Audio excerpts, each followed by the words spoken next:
Hello, everyone. I'm Elizabeth. These days, I'm enjoying the freedom of single life, but once upon a time, I was married to a man named Dennis. Being with Dennis wasn't easy, especially because of his parents, Ethan and Ashley. Despite both of us having successful careers and earning well, they always viewed me as someone exploiting their son. This misunderstanding was largely due to Dennis. He often boasted about how lucky I was to marry into a life of luxury, implying I couldn't achieve it on my own. His words only reinforced their belief that I was a gold digger. Dennis liked to make it seem like I depended on him financially, which led his parents to insist on a prenuptial agreement before we got married. While I wasn't opposed to the idea, I was hurt by the lack of communication from Dennis. He fed into the false notion that I made significantly less than him, making his parents' assumptions even worse. Instead of confronting these lies, I let them slide, avoiding conflict but accepting the constant judgment from his family. I put up with this facade because I loved Dennis, even though it became obvious he didn't truly love or respect me. Things got worse after he lost his job, and while I supported both of us financially, he let his parents believe I was the one relying on him. I grew tired of carrying the weight alone while he showed no effort to change his situation. The breaking point came when I decided to buy a house. With some inheritance money and my own savings, I found a beautiful home that felt perfect. I bought it in my name, which Dennis opposed. This decision marked a turning point for me. It forced me to rethink our entire relationship and embrace my independence. I reminded him that he hadn't contributed a dime to the house, yet he kept trying to meddle. Things came to a head one evening during a family dinner. The conversation turned to the new house, and his parents, with their usual skepticism, assumed Dennis must have been the primary buyer, given their low opinion of my financial abilities. "We moved in last week, and everything's all set up," I said, trying to keep things neutral, secretly hoping Dennis would finally clear up the misunderstanding and acknowledge my role. But instead of the truth, Dennis claimed that he had paid for the entire house himself, bragging about his supposed financial prowess. His parents, predictably, showered him with praise, completely erasing my contribution. I glanced at Dennis, hoping for even the slightest bit of acknowledgement, but he avoided my gaze. The way he so easily dismissed my efforts infuriated me, but I kept calm, not wanting to cause a scene in front of his parents. As soon as we left, I couldn't hold back any longer. "Why on earth would you lie like that, Dennis? Why would you say you bought the house?" I confronted him, stunned that he would so casually rewrite the truth and erase everything I had done. He tried to justify it, saying he lied to make his parents proud and to hide the fact that he had lost his job. He was too afraid to disappoint them. "You could have just acknowledged that we both contributed to buying the house," I said, feeling deeply hurt and disrespected by his claim of sole ownership. His assertion struck at my core, diminishing my role and effort. Dennis's response was dismissive. He shrugged off the issue, insisting that what was done couldn't be undone, and refused to correct the misunderstanding with his parents. It was clear he was more concerned about saving face than addressing the wrong done to me. Dennis seemed to value his pride over our relationship and my feelings. This realization was a heavy blow. The man I married had become someone willing to live off my efforts while disregarding our partnership. His reluctance to work and his insistence on being added to the house title only compounded my sense of exploitation. Despite my growing frustration, I was unsure how to act until an incident the following day forced me to confront the situation head-on. When the doorbell rang and I heard commotion, I asked Dennis to answer it. To my shock, his parents stood on our doorstep with their luggage, ready to move in. Dennis had led them to believe they were invited to stay indefinitely. He welcomed them as if he had single-handedly bought the house and was now generously hosting his parents.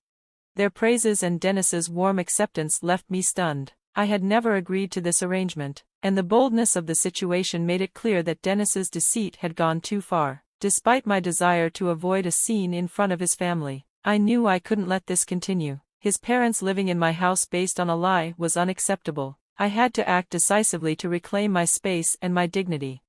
I tried to handle the unexpected turn of events with as much composure as possible. While Dennis's parents eagerly discussed the benefits of our spacious home, their comments about being cramped in their previous place and their praise of Dennis for securing such a luxurious space only heightened the tension. Their eagerness to claim the largest bedroom felt like an additional affront.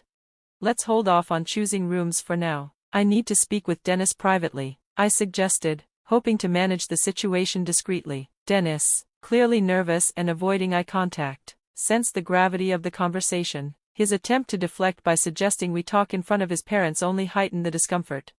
"If you're okay with it, Dennis, we can talk here," I said, my patience wearing thin. I addressed him directly. "Dennis, your parents cannot stay here. You never consulted me before making this decision. How could you think this was acceptable?"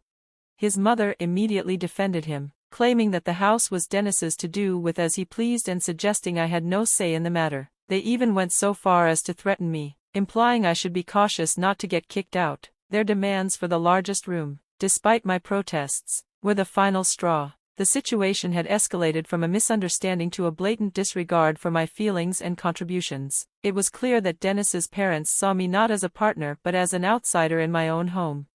Their attitude, along with Dennis's willingness to let this happen, revealed a profound disrespect for our relationship and for the principles of communication and mutual respect in a marriage. Standing firm against Ashley's demands, I couldn't help but reflect on where my frustration should be directed. On one hand, their sense of entitlement was appalling. On the other, Dennis's deception had sparked this whole mess. Without his lies and false promises, we wouldn't be in this situation. Yet, Ashley and Ethan's boldness and threats in my own home were hard to overlook.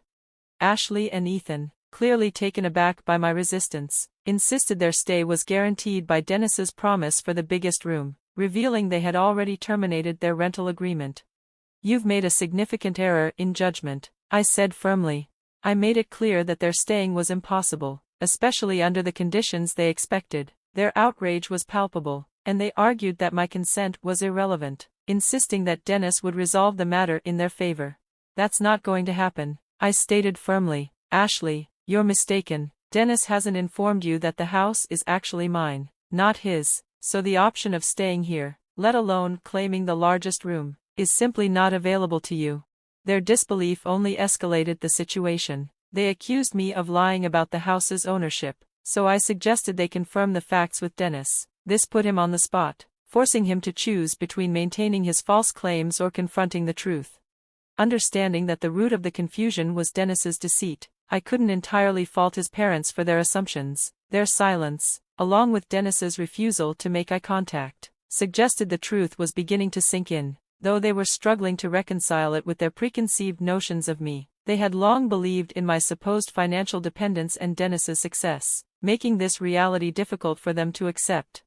When pressed for an explanation, Dennis remained silent, his avoidance speaking volumes. I offered to present the property documents as proof of my ownership, challenging their disbelief head-on. Their insistence that Dennis, given his previous high income, was the logical owner was starkly contrasted by the reality of his job loss and reliance on my income. I corrected them, noting that Dennis had lost his job a year ago and that I had a successful career, contrary to their superficial assessments.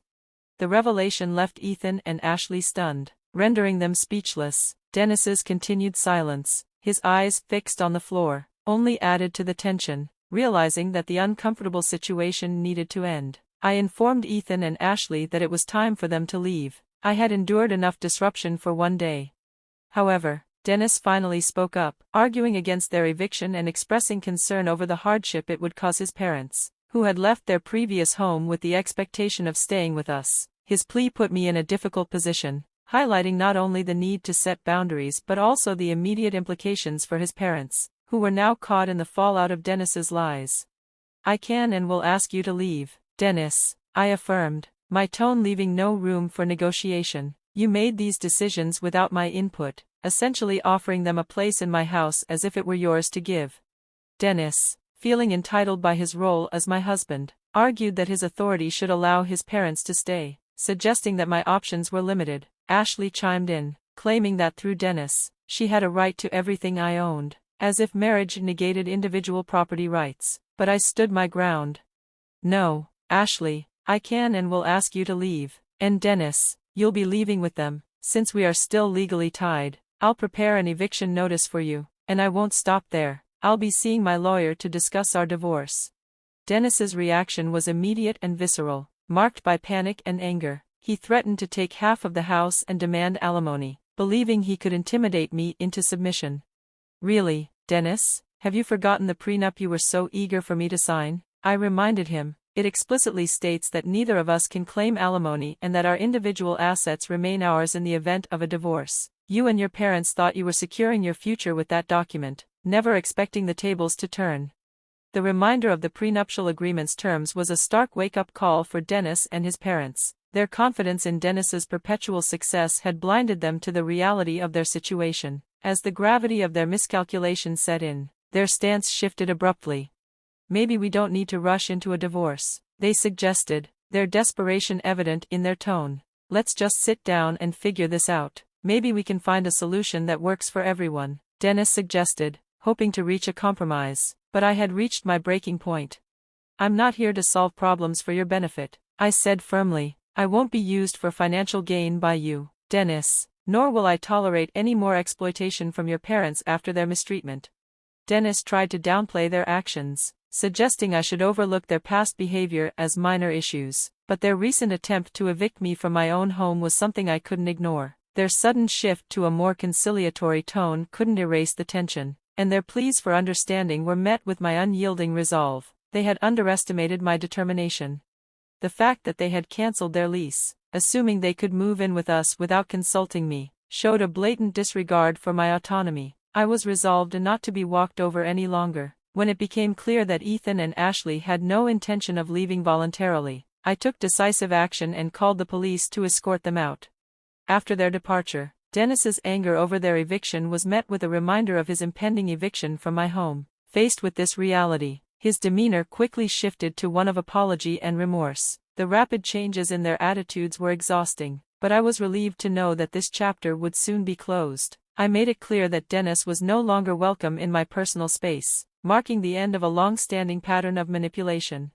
Dennis was relegated to the guest room until his eviction notice was finalized, leaving him with no option but to leave. His parents, having spent a significant portion of their savings on hotel expenses, were forced to find a new rental property. Interestingly, they chose not to welcome Dennis into their new home, leaving him to face the challenges of finding accommodation on his own. This decision seemed motivated by a desire to hold Dennis accountable for his deceit and the trouble it had caused them, leading to a noticeable rift in their relationship.